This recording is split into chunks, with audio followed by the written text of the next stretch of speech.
Sexualidad en tu propia voz.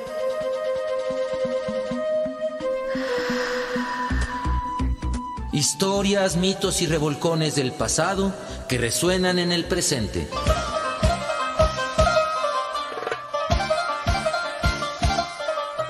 Sexualidad en tu propia voz. Históricamente orgásmico.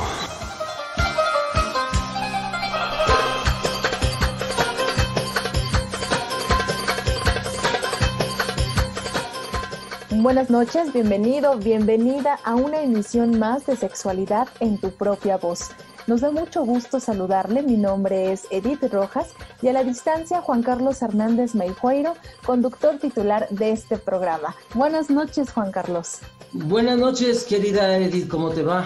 Muy bien, mira, ya iniciando este último mes del año 2021 y nosotros aún grabando a distancia desde nuestra casa, preparando estos programas para que el auditorio conozca temas y qué mejor que iniciar este mes con una efeméride, el Día Mundial contra el SIDA, que se conmemoró ayer, 1 de diciembre. Así es, ¿por qué el SIDA? Nos va a decir nuestro auditorio, porque es necesario seguir hablando del tema. ¿Por qué? Porque hay gente que se sigue muriendo de esta pandemia. Así que es bien importante que tomemos conciencia, sobre todo a quien tenga sexo sin pareja estable. Y a mí me vienen a la mente adolescentes que inician su vida sexual activa, que no se protejan, y que, bueno, si les da una infección con VIH es para toda la vida. Entonces sí, es bien importante seguir hablando del SIDA, saber qué es, saber qué etapas tiene, qué es el VIH, ¿no? Todo esto que a lo mejor a quienes somos de mi rodada o más viejos, más viejas, sí nos suena pues ya conocido. Pero tal vez nos escucha alguien que por primera vez está oyendo una charla científica sobre qué es el VIH-Sida y cómo se puede transmitir y cómo no se puede transmitir. Así es, Juan, pues pareciera que después de tantos años de que se detectó el primer caso de SIDA, pareciera que ya conocemos todo, ¿no? ¿Qué es? ¿Cómo se puede transmitir? Pero en realidad creo que hace falta información. Y a falta de esa información también llegamos a estigmatizar a las personas que conviven con el VIH y con el SIDA. Por ello es que nosotros decidimos dedicar este programa a esta efeméride del mes para justamente dar esa información a los más jóvenes y no tan jóvenes, porque hay personas que son adultas y en realidad no saben de qué se trata. Tan es así que con esta pandemia que estamos viviendo del COVID y que no la conocemos, pues imagínate qué es lo que sucede con el SIDA, porque pues también hay que considerarla que es una pandemia. Claro, es importante en la definición endémico, demos en griego es pueblo, gente, demos. Endémico, cuando una enfermedad ya está en todo un pueblo. Epidémico es cuando ya está encima del pueblo, o sea, ya abarcó a toda la población. Epi es encima de. Y pandémico o pandemia, pantos, todo en griego. Quiere decir que ya llegó a todos los pueblos. Ajá. Así es. Entonces el SIDA sí fue una pandemia, es una pandemia. Sí, tienes razón, Juan, y por ello tenemos a una invitada muy especial. Agradecemos su presencia virtual. Ella es Maribel Ortega, psicóloga por la UNAM, orientadora humanista, facilitadora de grupos y psicoterapeuta gestal por el Instituto Humanista de Psicoterapia Gestal, y actualmente ella es directora de AVE de México, una asociación con 33 años de experiencia en la promoción de la salud sexual y VIH en poblaciones clave y en situación de vulnerabilidad por género, identidad u orientación sexual, edad o discapacidad. También es tallerista por la Subdirección de Diversidad Sexual y Funcional en Pilares. Ha participado como ponente en congresos y foros nacionales e internacionales abordando temáticas de salud sexual, diversidad sexual, sexualidad y discapacidad. También ha participado en programas de radio y televisión. Buenas noches, Maribel Ortega. Bienvenida a este programa. Hola, muy buenas noches, Edith. Buenas noches, Juan Carlos. Me da mucho gusto estar compartiendo con ustedes. Igualmente, me da mucho gusto encontrarnos así, tener la posibilidad de yo verte, porque me encanta verte, te ves muy bien, te dije hace ratito. ¿Cómo está el SIDA hoy? Todo lo que toques, cualquier tema, lo vamos a profundizar. Pues sigue siendo una pandemia, sigue como tú lo mencionaste, estando presente en los diferentes países, siguen habiendo nuevas infecciones y también siguen habiendo grupos que se les llama poblaciones clave, que son poblaciones que han estado en mayor vulnerabilidad para infectarse, por cuestiones como la discriminación que hace que no se animen, por ejemplo, a pedir información o a hacerse una prueba, ¿no? Por cuestiones como el acceso a servicios, por cuestiones como el estigma, el rechazo que hay hacia diferentes poblaciones. Entonces sigue habiendo poblaciones clave que son las que tienen más vulnerabilidad y en donde se concentran los casos, y estas mismas poblaciones también son clave para poder apoyar en frenar la pandemia, frenar nuevos casos. De eso nos vas a platicar ahora que regresemos de un corte. Vamos a regresar a platicar de todo eso que mencionaste tan rápido. Recorriste todo lo que es la pandemia muy rápido para que profundicemos en cada uno de los conceptos que mencionaste y otros que te queremos preguntar, querida Maribel. Claro que sí. Por lo pronto, nosotros le invitamos a que se comunique y nos escriba a través de Facebook, @SexProVozOficial, o al WhatsApp de cabina 5512 33 29 15. Escuchemos la siguiente cápsula, estadísticas de VIH-Sida en México. ¿Sabías que En México hay cerca de 200,000 personas que viven con VIH?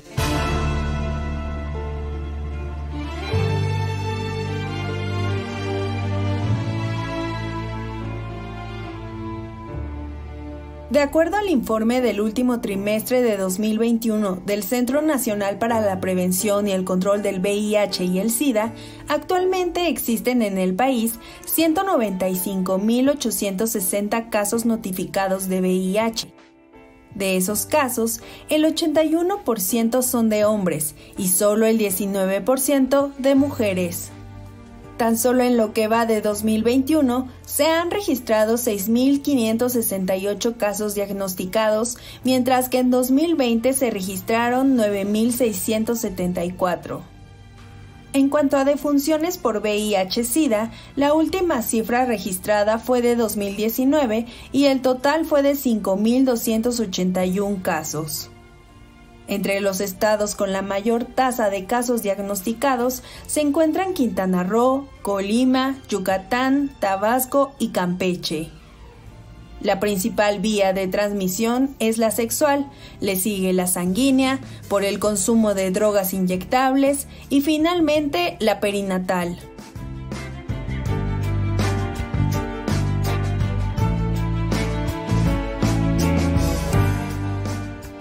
Del informe histórico VIH-Sida segundo trimestre 2021 de Censida.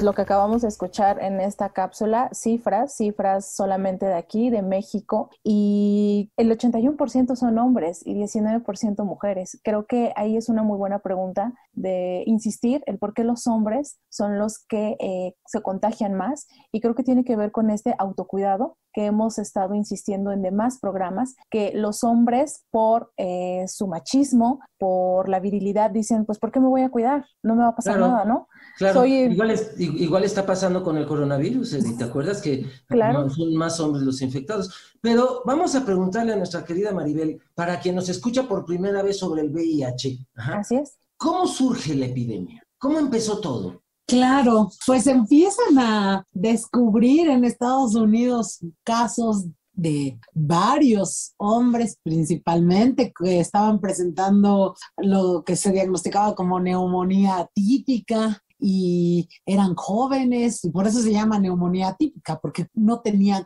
no es una neumonía que esté asociada a una enfermedad o a otros factores que ya la persona tuviera, ¿no? Por ejemplo, cáncer de pulmón o otro problema específico. Jóvenes sanos. Eran jóvenes sanos que empezaban y que de repente tenían ese cuadro que era diagnosticado como neumonía atípica y empezaron a pensar qué estaría pasando, ¿no? Y fue como se empezó a descubrir y a investigar y se empezó a hablar en ese tiempo se decía el SIDA, ¿no? Y se empezaba a decir que si había sido en hombres, si muchos hombres eran gay, entonces empezó a decir como que era, incluso se le llamaba de una manera muy estigmatizante, ¿no? El cáncer rosa y refiriéndose a la población gay y a la población homosexual, y se creía que era una enfermedad solamente de personas homosexuales, ¿no? Y pues empezó a volver a intensificar la censura que de por sí se ha tenido hacia grupos de las poblaciones LGBT, en este caso, claro, la homofobia. Como que a justificar, ¿no? Así pensar, ya ven, era un castigo, siempre se los habíamos dicho y se están portando mal, ¿no? Y también hubo grupos que empezaron a decir que no existía el VIH, ¿no? Y que los negacionistas. Negacionistas, y una estrategia que decían que era una estrategia para reprimir la sexualidad, y entonces los grupos negacionistas pues no tuvieron ninguna precaución para prevenir el VIH cuando ya se habían empezado a descubrir, ¿no? Algunas estrategias de prevención, y pues se empezó a estudiar más al respecto hasta que después se pudo encontrar el primer medicamento, y antes de eso se pudo saber que era un virus y las formas de transmisión que no se sabían, ¿no? A ver, entonces, ¿qué es el VIH? El VIH, que ahorita estamos hablando de VIH, en ese tiempo primero se hablaba propiamente de SIDA y ya después se empezó a aterrizar. No. El SIDA ya es el síndrome, donde ya hay síntomas. Ajá. Y el VIH es el virus que lo causa y que no necesariamente tiene que evolucionar a SIDA todos los casos de las personas que tienen VIH, pero todo eso se fue sabiendo con el tiempo, ¿no? Actualmente decimos y sabemos, el VIH es el virus de inmunodeficiencia humana, es un virus, VIH. Y el SIDA es el síndrome de inmunodeficiencia adquirida y que se presenta cuando el VIH llega a multiplicarse hasta cierto número y cuando se llegan a presentar ciertos síntomas y las defensas del cuerpo empiezan a bajar de un número. ¿Cuáles son los síntomas que se asocian al VIH? El VIH, una persona lo puede adquirir como es un virus, pues lo puede adquirir por las vías de transmisión que ya se mencionaron, ya sea vía sexual, vía sanguínea, principalmente por el uso de jeringas, intercambio de jeringas, ¿no? Entre las propias personas que usan jeringas usadas, ¿no? O tal vez en vía perinatal, pero ya ahora ese caso ya está casi... Afortunadamente, sí, cero, ¿no? Casi cero. Sí, afortunadamente sí, pero es importante que las mujeres, si deciden embarazarse, y también los hombres, si deciden ejercer su paternidad, pues todos, ¿no? Las pruebas, ¿no? No solo pensando en los descendientes, sino en las propias pruebas. Qué susto las pruebas, querida. Ay, sí. Qué susto. Fíjate que siempre que me iba a hacer la prueba le digo a Olga, amigo, ¿me acompañas? ¿No? ¿Por qué? Porque pues, a veces hasta da miedo abrir el sobre. Entonces... Sí, y ahorita que dices eso, efectivamente la única manera de saber si alguien vive con VIH o no es haciéndose una prueba, porque el VIH, el virus como tal, no provoca como tal síntomas, la persona lo puede tener y no se da cuenta. Muchas veces en varios estudios se ha dicho que algunas personas después, por ejemplo, de un mes de haberlo adquirido, pueden tener algunos síntomas como cuerpo cortado, lo que se llama viremia, ¿no? Algo de temperatura, pero pues eso, todos lo podemos tener porque a algunos nos entra una influenza o cualquier gripa y lo sentimos, y entonces eso no es garantía de que yo tengo VIH, ¿no? Entonces se puede confundir. La única manera de saber si alguien tiene VIH es hacerse una prueba, y sí, da miedo porque pues te viene la angustia de qué tal si tengo el virus, qué tal si en una práctica algo pasó, ¿no? y entonces adquirí el virus, pero hacerse la prueba permite, actualmente ya hay tratamiento para VIH y si la persona vive con VIH, entre más temprano se trate, tiene mucho mejor pronóstico y puede pasar pues toda su vida, ¿no? Sin síntomas y ni siquiera llegar a la fase de SIDA, que es en la fase donde sí ya hay enfermedades oportunistas y hay complicaciones de salud para la persona. Entonces, por eso es importante hacerse la prueba. Incluso alguien que ya tiene síntomas o que estaba más o menos a lo mejor acercándose a la fase de SIDA o llegando a la fase de SIDA, ha llegado a regresar a una fase asintomática por los tratamientos que ahora existen. Esa es la ventaja, ¿no? Entonces, el SIDA es el síndrome y ahí hay síntomas, el VIH es el virus y el virus por sí mismo no necesariamente va a dar síntomas de la persona, salvo que se llegue a la etapa de SIDA o a una etapa donde haya una enfermedad oportunista, ¿no? Y el sistema baje de defensas, por ejemplo.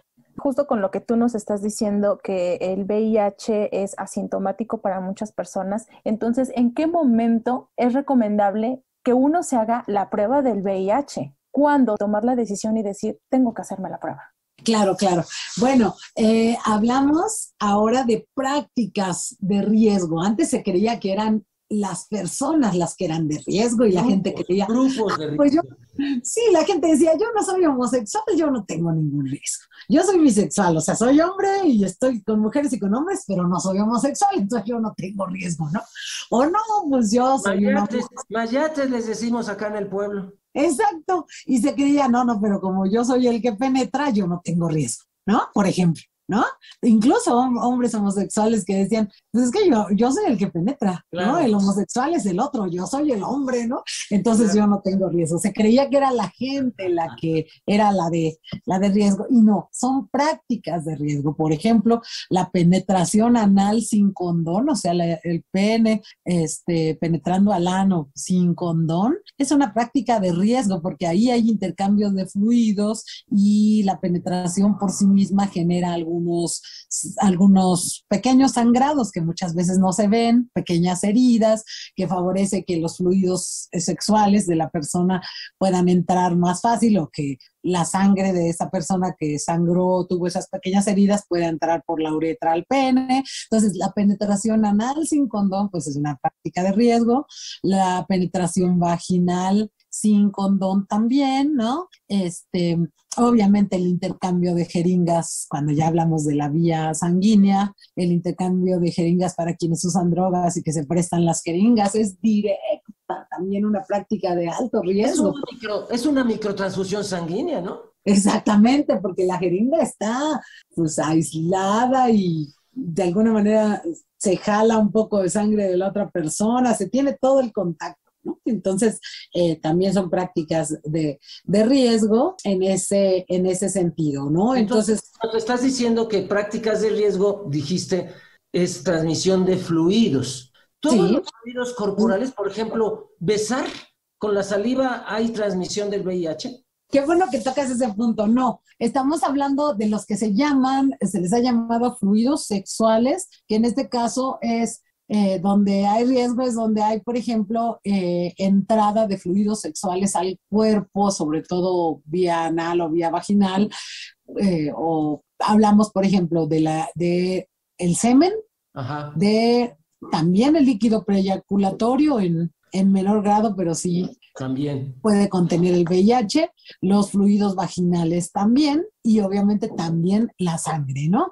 La sangre. La saliva, el sudor, no son mecanismos para transmitir el VIH. Por eso los besos, pues no pueden transmitir el VIH, e incluso las prácticas de sexo oral, o sea, estimulación de la boca, de los órganos sexuales, son prácticas que se llaman de bajo riesgo. O sea, no es de que sea un riesgo nulo, pero hay mucho menos riesgo de adquirir VIH con sexo oral. Hay unos amigos hetero que les encanta terminarse de criar, dicen ellos. O sea, chuparle las chichis a una mujer que esté amamantando a un bebé porque les encanta que les dé la leche. ¿La leche también puede transmitir al VIH? Sí lo puede transmitir. De hecho, cuando Se habla de la prevención de VIH vía vertical, o sea, si la mamá tiene VIH, pues en primer lugar, si se detecta a tiempo durante el embarazo, se le debe dar un medicamento y no se recomienda que amamante a su bebé porque sí hay riesgo de que se pueda transmitir, sobre todo con pues un bebé pues toma mucha cantidad de leche. El VIH abate los anticuerpos del organismo y lo que la mamá le da al bebé con el calostro es anticuerpos. Son anticuerpos, exactamente. Entonces, sí hay riesgo, digamos, si tomamos leche materna de alguien que vive con VIH. También el VIH depende mucho también de la cantidad, ¿no? Que ingresa a nuestro cuerpo, del lo que se le llama la carga viral. Así es, la carga viral que tenga la persona. Si una persona, fíjense, actualmente hay una cosa que ya se descubrió, el tratamiento lo que hace es detener la replicación del virus, detener el hecho de que el virus se multiplique y se multiplique y se multiplique, ¿no? Entonces, hay un grado en el que se llega a detener tanto el virus que ya con las pruebas de carga viral, la prueba sale indetectable, porque como es tan poquita cantidad de virus, ya no se puede detectar en la prueba de carga viral. Entonces, cuando una persona es indetectable, tampoco puede transmitir el VIH. Sin embargo... ¡Qué maravilla! Ahí está como ya la respuesta epidemiológica en 1 o 2 generaciones para ir acabando con el VIH, ¿no? Que las personas se mediquen en forma regular, ¿no? Ajustada al tratamiento para que se vuelvan indetectables y esto les permita, si se les rompe el condón, por ejemplo, no transmitir el VIH, ¿cierto? Exactamente, es un gran descubrimiento, pero lo importante es que sí sea un tratamiento que la persona esté siguiendo tal y como debe de ser y que la persona que vive con VIH se esté haciendo esté haciendo las revisiones médicas indicadas, porque se van a estar haciendo la prueba para revisar si siguen siendo indetectables. ¿Y cómo van a poder ser indetectables? Pues el tratamiento sí lo están siguiendo tal y como debe de ser. Entonces, por ejemplo, si alguien es indetectable, pues tampoco con la leche materna o tampoco con los fluidos sexuales va a haber tanto riesgo de transmitirse, aunque pues se sigue diciendo, si vives con VIH, pues mejor usa condón, y si no vives con él también, porque tampoco sabes, ¿no? Si tienes otra infección y tú también la puedes transmitir o puedes adquirir otra, ¿no? Entonces estos métodos siempre han sido muy importantes. Sí, vamos a ir a un corte a regresar a esto donde dejas el tema, ¿no? Estos métodos de protección son muy importantes, seguirlos, estés infectado o no. Ajá. ¿Por qué? Porque si estás infectado aún indetectable, es importante bajar la posibilidad. Y si no lo estás, pues también bajar la posibilidad. Entonces, estamos aquí en Sexualidad en tu propia voz, hablando con la psicóloga Maribel Ortega Álvarez, dirigente de AVE de México, de una organización pionera en nuestro país de prevención del SIDA. Y este 1 de diciembre que pasó fue el Día Mundial contra el SIDA y por eso hoy ella nos acompaña. Vamos a escuchar nuestro promo de redes.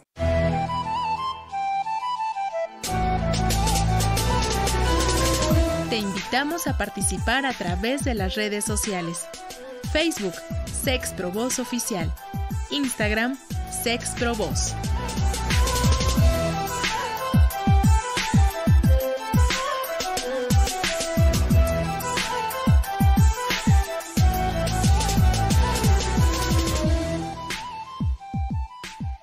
Así es como usted puede hacernos llegar sus mensajes, además de la página de Facebook, también puede escribirnos al 5512-33-2915. Ahora es momento de conocer su opinión con respecto al tema que abordamos la semana pasada, Día Internacional de la Eliminación de la Violencia contra la Mujer, con Leticia Martínez, subdirectora de Programas Educativos de la Dirección Ejecutiva de Educación de la Comisión de Derechos Humanos de la Ciudad de México. Y en esta ocasión, Lourdes Bermúdez nos dice: muy buena participación, conceptos muy claros y reveladores datos. Itzel Villegas: hola, bonita noche. ¿Hay manera de volver a ver la participación de la licenciada Leticia Martínez? Claro que sí, Itzel, puedes volver a ver la transmisión en nuestras redes, en @sexprovozoficial, o si tú lo deseas, puedes descargar el podcast en el sitio www.e-medioradio.edu.mx. Leonor Cayetano, mil gracias. Aunque no participe, tengan la seguridad de que muchos los escuchan y ayuda mucho la información. Gracias, Leonor Cayetano. Te mandamos saludos. Ya tenía mucho tiempo que no nos escribías. Saludos, querida Leonor. Y nuestro amigo Oscar Chávez Lanz nos dice abrazo.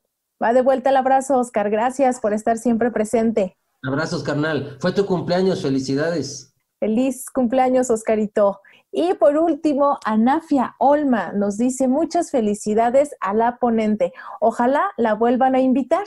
Y sí, ¿verdad que quedamos en eso, Juan Carlos? Que sí, próximamente... La licenciada Leticia Martínez de la Comisión de Derechos Humanos de Ciudad de México tiene toda una trayectoria específicamente en esto, su especialidad, la defensa de los derechos humanos. Y en este caso, pues hablamos en relación a la violencia hacia las mujeres y los derechos humanos. Muchas gracias por estar comunicándose a través de los mensajes, porque recuerden que es la forma de que no sea solo de aquí para allá, sino también de allá para acá. Pues hoy estamos platicando sobre el Día Mundial contra el SIDA con la psicóloga Maribel Ortega Álvarez, directora de AVE de México. Y escuchábamos en la estadística de la primera cápsula, querida Maribel, que más o menos 250,000 personas viven con VIH porque se han hecho la prueba. Imaginemos que hay un gran porcentaje de personas que todavía no lo saben, ¿no? Sin embargo, dice la cápsula que hay 81% de hombres. ¿Por qué? ¿A qué le atribuyes tú que el VIH sea una epidemia con más hombres infectados?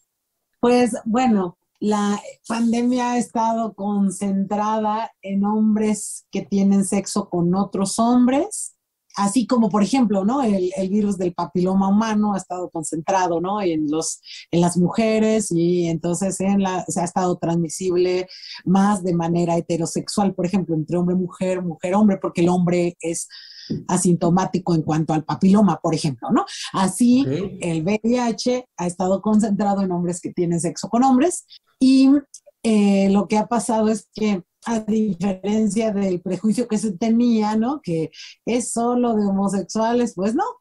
Se puso a la luz que muchos hombres no se asumen como homosexuales o como gay, pero que tienen prácticas con otros hombres, ya sea cuando están en la cárcel, ya sea como una parte como de asumirse, ya decías, ¿no? Alguien que se llama mayate, ¿no? O quien es el que tiene una práctica y aparte tiene su pareja mujer, ¿no? Y han traído la transmisión también a mujeres, pero se puso a la luz eso de que hay hombres que tienen sexo con hombres que no se asumen como gay, y también ahí se pudo detectar que esta población que a veces no asume sus prácticas, también a veces cuesta más trabajo que decida, por ejemplo, usar un condón. Ya lo decía Edith, a los hombres se les ha enseñado mucho, ¿no? De, ay, pues tú no debes de tener miedo, ¿no? Tú debes correr riesgo, tú no eres niña o tú no eres gay, ¿no? Entonces tú como que te vas a querer andar protegiendo con condón, ¿no?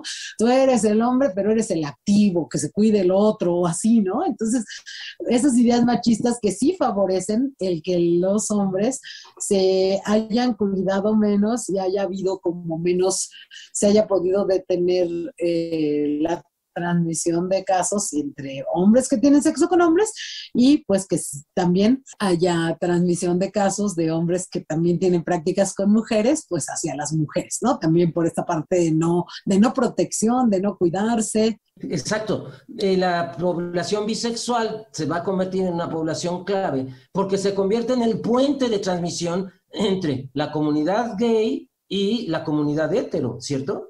Así es, y es una población muy importante, los hombres bisexuales y los hombres que a lo mejor no se asumen como bisexuales, pero que tienen prácticas con hombres y con mujeres, muy importante para poder detener los nuevos casos de VIH, porque sí se protegen igual que las demás personas, si se hacen la prueba, si en dado caso de vivir con VIH, reciben tratamiento y se lo toman adecuadamente, pues van a evitar que el VIH avance en sus cuerpos y entonces tengan una buena calidad de vida y van a evitar nuevos casos. La población gay ha sido una población de las más activas para prevenir el VIH ya cuando se empezó a trabajar, ¿no? Quienes sí se asumen como gay y quienes sí saben que entonces hay que cuidarse, y entonces ha habido una población, un sector que sí ha estado como muy activo. Querida Maribel, sin embargo, en la comunidad gay, así como en la comunidad heterosexual, hay todo un grupo de personas que no quieren usar condón. Se le llama bareback. En la comunidad gay le llamamos bareback. Ajá. ¿Por qué? Porque así se le llama montar a caballo sin silla, a pelo, a pelo. Entonces también se le dice coger a pelo o coger bareback, es sin condón. Y ahora hay una opción, una alternativa, que es el PrEP. Un medicamento que se les puede dar ya sea en la Clínica Condesa, ya sea en la Clínica Condesa de Iztapalapa o en los Capacits de los estados, que es un medicamento preventivo para que no se infecte. ¿Qué nos sabes decir de eso, querida Maribel Ortega? Claro, efectivamente ya existe este medicamento que es para personas que saben que tienen prácticas de riesgo y que al tomarse este medicamento pues evitan el infectarse, ¿no? Y al evitar infectarse pues evitan también infectar a otras personas. En ese sentido pues es una alternativa, sin embargo, bueno, hay instancias de salud en donde se les puede otorgar, pero no todas las personas tienen acceso a estas instancias, no en todos los países, y sigue siendo un problema, porque entonces muchos no tienen acceso a ese tratamiento y entonces pues no funciona. Y esto que decías, efectivamente, una gran parte o una parte de la comunidad gay ha estado siendo activista y defendiendo, trabajando en la prevención de VIH y informando a otras personas, y efectivamente hay otra parte de la población, ya sea gay o no gay, sino hombres que tienen sexo con hombres que no se asumen como gay, que dicen a mí no me importa, o yo voy a tener prácticas a pelo, o sea, sin condón, porque a mí me gustan. Incluso algunos ya tienen ahí algunas reglas, ¿no? De que van a tener prácticas con quienes ya se hicieron la prueba, o quienes están tomando ya el tratamiento, el PrEP, que es el medicamento que se lo toman previamente a tener estas prácticas, ¿no? Pero pues no es sencillo porque pues mucha gente no tiene acceso a estos medicamentos también, ¿no? También son costosos, ¿no? Para los estados. Maribel, ¿y qué tan efectiva es esta alternativa del PrEP, por un lado? Y por otro, ¿por qué no todas tienen el acceso a esta alternativa? Ya lo dijiste que porque es cara, ¿no? Pero la pregunta es esa, si es efectiva o no, y por qué no tienen acceso todas las personas. Sí es efectiva siempre y cuando se tome tal y como debe de ser, ¿no? Porque tienen que estar tomando los medicamentos, la dosis y la combinación de medicamentos indicado, ¿no? En el tiempo indicado. Y pues está indicada para poblaciones que se sabe que tienen prácticas de riesgo. Por ejemplo, ya decíamos, ¿no? Personas que tienen estas prácticas sin uso de condón, o personas que hablaban a veces, incluso hay personas que por algunas situaciones emocionales, ¿no? Entran en una crisis, en ese momento no se cuidan, y entonces como un momento de que estén protegidas en eso. Se supone que se tiene que hacer una valoración de por qué una persona está pidiendo el PrEP, porque de todos modos, pues recordemos que son medicamentos, y aunque ya casi no tienen efectos secundarios, pues si tenemos otras maneras de prevenir, como el uso del condón, y no necesitamos, digamos, que meternos ese medicamento todas las personas, pues no, tampoco tendría caso que toda persona estuviéramos tome y tome el PrEP, ¿no? Entonces se tiene que hacer una valoración de la persona, y en la Ciudad de México, en la Clínica Condesa, sí hacen esa valoración, sí tienen este protocolo, ¿no? Para valorar qué está pasando y checar si le dan el PrEP, ¿no? Y se debe de ir acompañado con una consejería de, a ver, pero ¿tú qué quieres? ¿Y qué pasa, no? Con tu vida, tu proyecto de vida, cosas así, ¿no? O sea, como para checar si se tienen que intensificar. Se habla de la famosa famosa prevención combinada, usar varias cosas. Una, dicen, combinar las alternativas médicas con las alternativas sociales, alternativas, pues ahorita, por ejemplo, ¿no? Pensemos el uso del condón, el PrEP, y cómo le haces para que esa persona se proteja socialmente para que no vuelva a caer en esas prácticas de alto riesgo o para que modifique un poco esas prácticas, ¿no? La reducción del riesgo que también se llama, ¿no? Por ejemplo, si va a tener sexo anal, que use lubricante, por ejemplo, ¿no? O sea, como cosas de ese tipo. Entonces, cualquier persona puede asistir a esta clínica, le hacen una valoración, se determina si es candidata para usar esta alternativa, y creo que va muy encaminado porque cada año hay un lema para conmemorar este día, y este año es justamente ese: pongamos fin a las desigualdades, el SIDA y las pandemias. Exactamente. Entonces, pues sí, lo importante es eso, la información, lo decíamos al inicio, tenemos que informar, tenemos que conocer, ya lo hemos estado mencionando durante esta parte que llevamos del programa, la diferencia que hay entre el VIH, que es el SIDA, la manera en que nos podemos proteger, en qué momento es adecuado hacernos una prueba para así detectar si somos portadores de VIH o no, porque muchas personas son asintomáticas. Así que si tú que nos estás escuchando, hombre, mujer, chava, chavo, persona adulta, si has tenido prácticas de alto riesgo, pues no pierdes absolutamente nada en realizarte una prueba de VIH. Exactamente.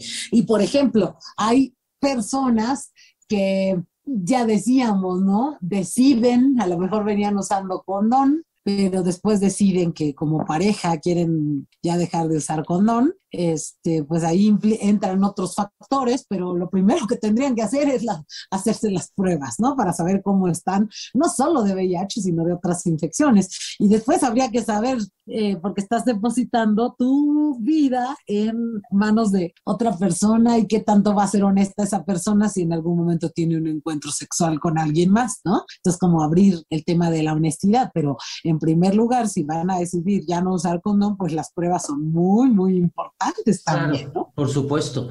Aun cuando nos dé miedo ir acompañados, acompañadas, acompañades y enfrentarnos, es mejor saber y no saberlo cuando ya sea demasiado tarde. Vamos a ir a un corte y regresar con Maribel Ortega, directora de AVE de México, para seguir platicando sobre el VIH-Sida en el año 2021. ¿Todavía hablar del SIDA? Sí, es necesario. Sí, muy necesario. De hecho, primer caso en el mundo, 1981, y estamos en el 2021. Pero bueno, escuchemos esta siguiente cápsula, casos de VIH a nivel mundial. Actualmente existen en el mundo más de 37 millones de personas que viven con VIH. 1.5 millones contrajeron la infección en el 2020.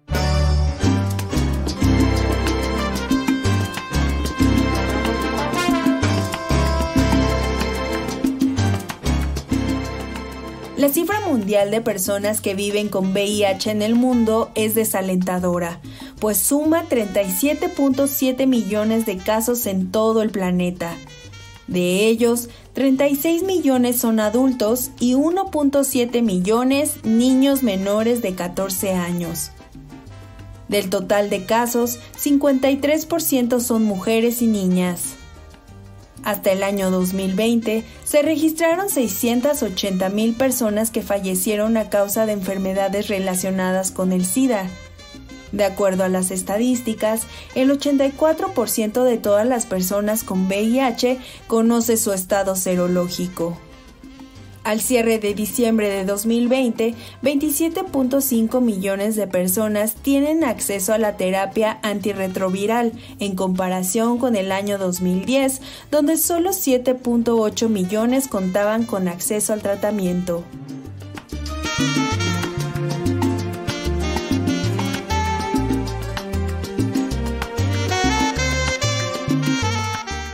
De la hoja informativa 2021 de ONU-SIDA.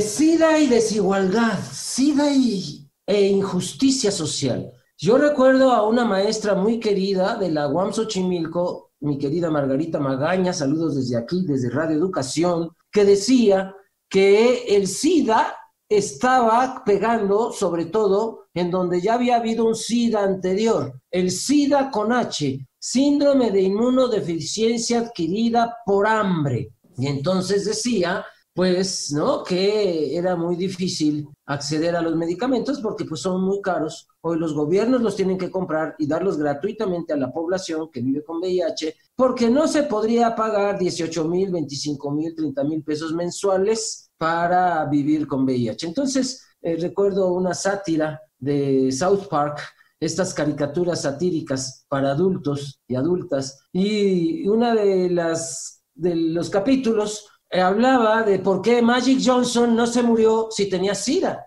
y lo van a espiar, y se hacía un licuado todos los días de los billetes que ganaba como basquetbolista. Y entonces hacían la sátira de que quien tenga dinero no se va a morir, quien no tenga dinero sí se va a morir de SIDA. El lema de este Día Mundial contra el SIDA, querida Maribel Ortega, es injusticia social y SIDA. ¿Qué nos podrías decir al respecto? Que definitivamente esto que llamamos situaciones de vulnerabilidad son esos factores de desigualdad, esos factores de acceso a derechos que favorecen que algunas personas tengan más posibilidades de adquirir el virus y que algunas personas tengan más posibilidades de no tener acceso a tratamientos, o sí tenerlo, pero no poderlo llevar. O al condón, querida Maribel. Exacto, el los condón condones. cuesta. También el condón, ¿no? Porque efectivamente cuando hablamos, ¿no?, de que tienen menos acceso a derechos, son derechos de ese tipo, ¿no? Los derechos a los insumos de protección, en este caso el condón, las jeringas nuevas, ¿no?, para quien es usuaria de drogas, ¿no? O acceso a la posibilidad de hacerse una prueba, o a la posibilidad de tener el tratamiento, o ya nos decían, había, en este caso, por ejemplo, casos de mujeres que pues siempre te decían, este medicamento tómatelo con alimentos, ¿no? Pero pues en algún momento, si no tenían alimentos, claro, en ese momento, o si se los preferían dar a sus hijos, a sus hijas, no tenían el suficiente y a veces no se tomaban el medicamento, o se lo tomaban y no les hacía el mismo efecto. Por supuesto, porque no hay comida, no hay proteína para procesar las sustancias que traen las pastillas. Y hablando de las pastillas, querida Maribel, yo recuerdo que antes mis amigos que vivían con VIH, porque muchos de ellos ya murieron, se tomaban un montón de pastillas, 10 pastillas, 15 pastillas, 20 al día. Hoy, ¿cómo es la cosa? No, afortunadamente, pues hoy ya vienen los medicamentos de una manera mucho más amigable, ¿no? A veces vienen 2 medicamentos en un solo comprimido, es decir, en una sola pastilla, ¿no? Y vienen la dosis de 2, que son las que indicaron para alguna persona en un tratamiento, ¿no? Entonces, a veces es una pastilla al día que trae esos 2 medicamentos que se deben de tomar, ¿no? Entonces, esa es una gran ventaja, porque antes decían los famosos cócteles, pero eran muchas pastillas que hacían el cóctel. Ahora, a lo mejor, si se sigue usando, porque sí ha funcionado la terapia combinada de tratamientos, pero ahora ya son comprimidos, ¿no? Que lo traen juntos. Claro. Y hay casos que sí les dicen, bueno, no tengo de los que vienen juntos, pero te vas a tener que tomar estas 2 pastillas, ¿no? Claro. Esta, pero no es lo mismo que 10, ¿no? Y se ha buscado el tratamiento que menos efectos secundarios cause. Cada vez han ido avanzando más para que haya, pues, menos molestias por el medicamento y que la persona, pues, pueda estar con buena calidad de vida, ¿no? Por supuesto. Ahora, ¿por qué se tiene que instaurar un Día Mundial contra el SIDA? Pues precisamente porque todavía no existe el suficiente acceso a derechos para que se pueda detener la pandemia, ¿no? Sí, y porque sigue habiendo injusticias que favorecen que muchas personas sigan infectándose y que muchas personas sigan muriendo por SIDA, aunque ya no debería de morir nadie de SIDA, porque pues ya existe el tratamiento, ya existen las alternativas. Es decir, querida Maribel, que se transformó de una enfermedad mortal a una enfermedad crónico-degenerativa, como puede ser la diabetes, la hipertensión o cualquier otra. Así es, aunque hay muchas personas que por no haberse hecho la prueba, no haberse podido tomar los medicamentos a tiempo, por lo que sea, pues sí llegan a morir, ¿no? Porque no se trataron a tiempo. Y eso es lo mismo que pasa con la diabetes, por ejemplo, ¿no? Claro. Si no se tratan, se vuelve mortal por eso. Entonces es seguir visibilizando que sigue existiendo el VIH y que es importante seguir favoreciendo el acceso a derechos para que esto pueda detenerse y para que podamos aprovechar ya los descubrimientos que tenemos a través de la ciencia, que tenemos en cuanto a las estrategias de prevención, ¿no? La reducción del daño. Por ejemplo, pues nos enseñaron, ¿no? Sexo oral tiene menos riesgo que sexo anal, y si esa vez quieres hacer algo sin condón o no lo traes, el sexo oral te pondría... No es sexo seco que le llamábamos, ¿no? Que es sexo sin penetración. Por ejemplo, también... Sexo oral se vale, ¿no? Ajá, pero sexo seco es sexo sin penetración para que, se pueda reducir casi al máximo el riesgo. Exacto. Y quiero comentar hace rato que hablábamos de PrEP, que también está la profilaxis post-exposición, que es para una persona que estuvo en una práctica de riesgo y que tendría que acudir, de preferencia dentro de las primeras 72 horas de que tuvo la práctica, como en este caso, a lo mejor una persona que dice, ¿sabes qué? Pues sí, me pasé de copas y después sí me di cuenta, ¿no? Que yo pues había tenido un encuentro sexual o había sido penetrada. Abres otro tema, porque sería SIDA, alcohol y drogas, ¿no? Es un tema muy importante. Y también para casos de, lamentablemente, casos de violación. La violación, que es un tema pues de violencia y que eso no debería de existir, pero lamentablemente existe también, ¿no? Y entonces si alguien vivió una violación, también puede acudir a pedir la profilaxis post-exposición. Eso es para después de haber tenido esa práctica que le está poniendo en riesgo de haber podido adquirir el VIH. Y bueno, con respecto a lo que acabas de mencionar del acceso a los derechos, creo que es importante que mencionemos qué es lo que está pasando con el uso del condón en la actualidad, ¿no? Si existen campañas todavía, si hay estadísticas que nos den información sobre el uso correcto y cotidiano, porque pareciera que los más jóvenes no están utilizando el condón. Decía la cápsula que 1.7 millones menores de 14 años han contraído el VIH. ¿Qué pasa con el uso del condón, Maribel? Sí, es una infección que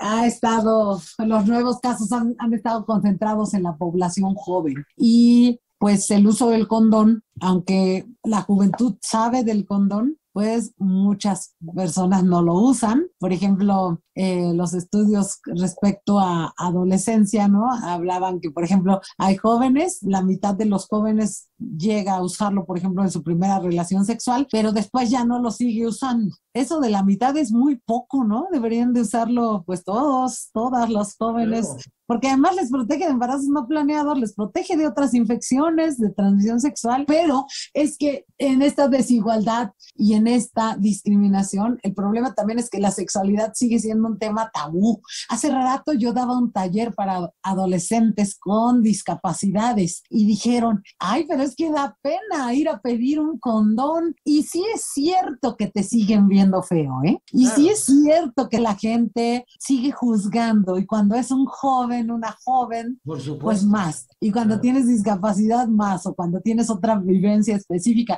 Pero hay que contrarrestar el estigma y tendríamos que empoderarnos, y no importa cómo nos vean, tenemos el derecho de que nos vendan o que nos den los condones. Debemos de terminar el programa, pero necesitamos que nos digas tus redes sociales. ¿Dónde te puede contactar nuestro público? ¿Dónde pueden informarse más sobre el VIH, sobre el SIDA? Las actividades que va a realizar AVE de México, que están planeando. Por ejemplo, este taller de prevención para personas con discapacidad. Sería interesantísimo que nuestro público supiera si va a haber otro, ¿no? ¿Dónde comunicarse?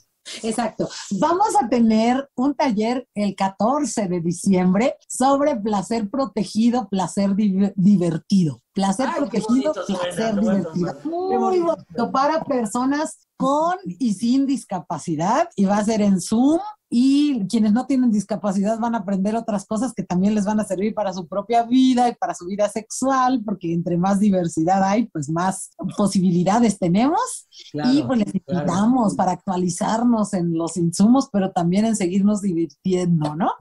¿Dónde se pueden comunicar? Ustedes nos pueden seguir en nuestras redes sociales, en este caso es el Facebook AVE de México, con V, AVE de México. Ajá, ese sería el Facebook, ahí nos pueden escribir también por inbox, y tenemos un teléfono que es el 55 10 54 32 12. 55 10 54 32 12, para que ustedes también puedan pedir más informes, pero en el Facebook va a estar publicada pues esta actividad y las diferentes actividades. En AVE tenemos, nuestros talleres son inclusivos, en cualquier taller toda persona es bienvenida de la población LGBT, personas heterosexuales y también personas con discapacidad y sin ella. En todos los talleres tenemos interpretación en lengua de señas mexicana también, y también hay talleres ya específicos que también hace poco tuvimos uno de VIH para la comunidad sorda, porque nos los pidieron, ¿no? Así de queremos saber. ¡Qué maravilla, querida Maribel! Sí, la gente tiene que conocer tu trabajo.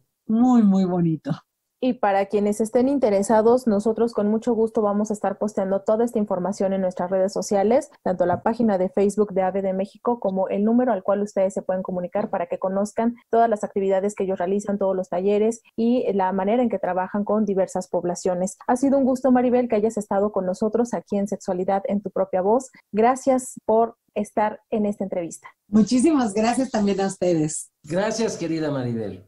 Y bueno, Juan Carlos, hay que recordar que ayer, como lo mencionamos al inicio, se conmemoró este Día Mundial del SIDA y sigue siendo tan importante hoy como cuando empezó. Y continúa porque hay que recordarle a la sociedad y a los gobiernos que el VIH no ha desaparecido. Y es fundamental que existe esa financiación, ¿no?, por parte de los gobiernos y también conciencia por parte de la sociedad para que esas personas que tienen VIH vivan libres de discriminación y también los contagios no sigan en aumento. Así sea, así sea. Querida Edith, muchísimas gracias. Querida Maribel, muchísimas gracias. Yo soy Juan Carlos Hernández Meijueiro. Edith Rojas, recuerde que si no alcanzó a escuchar este programa, lo puede hacer a partir de mañana, puede descargar el podcast a través del sitio de descarga www.elloenmedioradio.edu.mx y también ingresar al sitio de iVoox, nos encuentra como Sexualidad en tu propia voz. Buenas noches, hasta la próxima.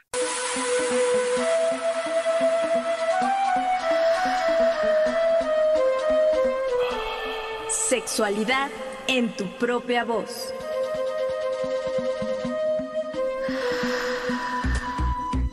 Historias, mitos y revolcones del pasado que resuenan en el presente.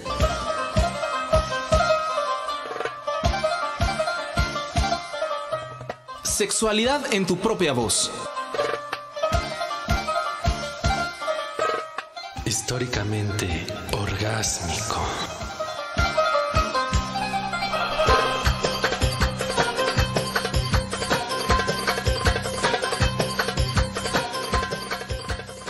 Agradecemos al público que nos sintonizó y a nuestro equipo de producción, Luis Luna, Alejandra Montes de Oca, Óscar Solís, Saraí Pérez y Daniel Hernández. Esta es una producción de Graciela Ramírez para Radio Educación.